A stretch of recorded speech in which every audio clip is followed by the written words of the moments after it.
দুবাইয়ে হাতে নাতে ধরা পড়লেন ঢালিউডের নায়িকা মিষ্টি জান্নাত। দুবাইয়ে এই আলোচিত ও সমালোচিত নায়িকাকে মধ্যরাতে একজন মধ্যবয়স্ক লোকের সাথে ঘনিষ্ঠভাবে দেখা যায়। তারা দুজন মিলে গাড়িতে করে কোনো এক অজানা উদ্দেশ্যে যাচ্ছিলেন। এই সময় প্রবাসী বাংলাদেশিদের কেউ কেউ মিষ্টিকে চিনে ফেলেন। কিছু সেলফি শিকারী ঘিরে ফেলেন এই বিতর্কিত নায়িকার গাড়ি। এই ঘটনা যখন সামাজিক যোগাযোগ মাধ্যমে ভাইরাল, তখনই মিষ্টি দুবাই থেকে ফেসবুকে একটা পোস্ট দেন। সেখানে তিনি তথাকথিত সাংবাদিক, কন্টেন্ট ক্রিয়েটর, ফেসবুক ও টিকটক ব্যবহারকারীর বিরুদ্ধে গুরুতর অভিযোগ এনেছেন।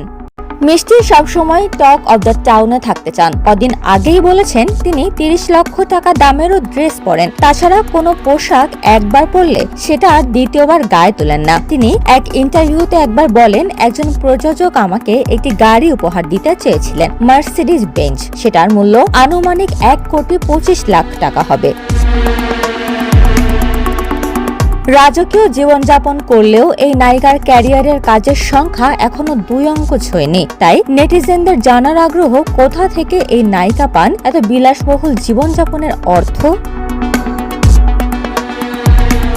এদিকে মিষ্টি আজ তার ফেসবুক পোস্টে অভিযোগের সুরে লিখেছেন, কিছু পেজ এবং সো কল্ড জার্নালিস্ট নামক ভিউ ব্যবসায়ীদের নাম এবং কিছু কন্টেন্ট ক্রিয়েটরের নাম। প্রায় 127 জন আছে বাজে কমেন্টকারী। এদের স্ক্রিনশট, লিঙ্ক সব এন্ট্রি করা হয়েছে। সাথে কিছু সো কল্ড ফেসবুক আর টিকটকার, এদের নাম নিয়ে আমার লয়ার এবং আমার ফ্যান ফলোয়ার পরিবার কাজ করছেন। অতি শীঘ্রই এদের আইনের আওতায় আনা হবে আমার মানহানি করার জন্য। একদল লোক পেছনে লেগে আছে, এখন তাদের আর কোনো ক্ষমা নেই।